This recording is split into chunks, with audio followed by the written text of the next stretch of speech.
মহিলাটি জানত খুব শিগগিরই তার স্বামী তাদের বাড়ি ভাঙার ক্ষতিপূরণ থেকে কোটিপতি হতে যাচ্ছে, কিন্তু তার আগেই সে স্বামীর সঙ্গে তালাক নেওয়ার সিদ্ধান্ত নিল। বিনিময়ে সে পেল মাত্র $2000 একটি ইলেকট্রিক বাইক, তারপর নিজের সব সঞ্চয় দিয়ে শহরের বাইরে একটি পুরনো বাড়ি কিনে নিল। তার স্বামী যখন এটা দেখল, সে হেসে তাকে পাগল বলল। অন্যদিকে সে নিজে পুরো ক্ষতিপূরণের টাকা একা ভোগ করার স্বপ্ন দেখছিল। সে জানত না সে আসলে মহিলার ফাঁদে পড়েছে, কারণ সেই মহিলা ভবিষ্যৎ থেকে ফিরে এসেছে। পূর্বজন্মে সরকার একটি হাইওয়ে বানাতে যাচ্ছিল এবং তার স্বামীর বাড়ি ভাঙার তালিকায় ছিল। সেই বাড়ির জন্য তারা $1 কোটি পেতে যাচ্ছিল, কিন্তু লোভী পরিবার $5 কোটি দাবি করল। বিল্ডার বহুবার আলোচনা করলেও শেষে রেগে গিয়ে রাস্তার পথ পরিবর্তন করে দিল। নতুন হাইওয়ে এখন পাশের শহরের সেই পুরনো বাড়ির ওপর দিয়ে যাওয়ার পরিকল্পনা হলো। শেষবার আলোচনার জন্য বিল্ডার তার সহকারী পাঠিয়েছিল, তখনই মহিলা সব শুনে ফেলেছিল। পরের দিন সে তার শ্বশুরকে বোঝালো $1 কোটি যথেষ্ট, এতে জীবন ভালোভাবে চলবে। 1 মাস পার হয়ে গিয়েছিল, তাই শ্বশুর রাজি হয়ে সাইন করে দিল। কিন্তু নতুন বাড়িতে যাওয়ার পর সবাই তাকে ঘৃণা করতে লাগলো, বলল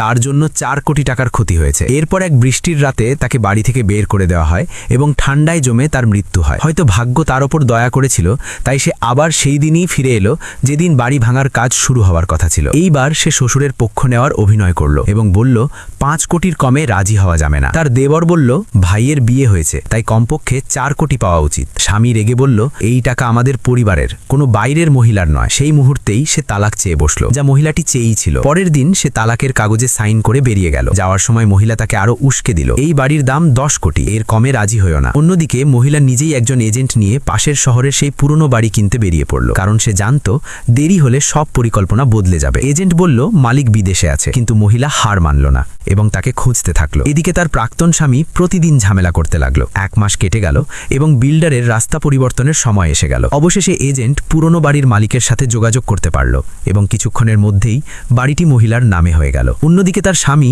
নিজেকে কোটিপতি ভেবে $1 কোটি ঋণ নিয়ে অযথা খরচ করতে লাগলো, কিন্তু বিল্ডারের পক্ষ থেকে কোনো উত্তর আসছিল না। ভয়ে পেয়ে তারা কাজ বন্ধ করতে গেল এবং কোম্পানির মালিকের সাথে দেখা করতে চাইল। মালিক এসে শেষবারের মতো সুযোগ দিতে রাজি হলো, কিন্তু মিটিং শুরু হতেই স্বামী সরাসরি $10 কোটি দাবি করে বসল।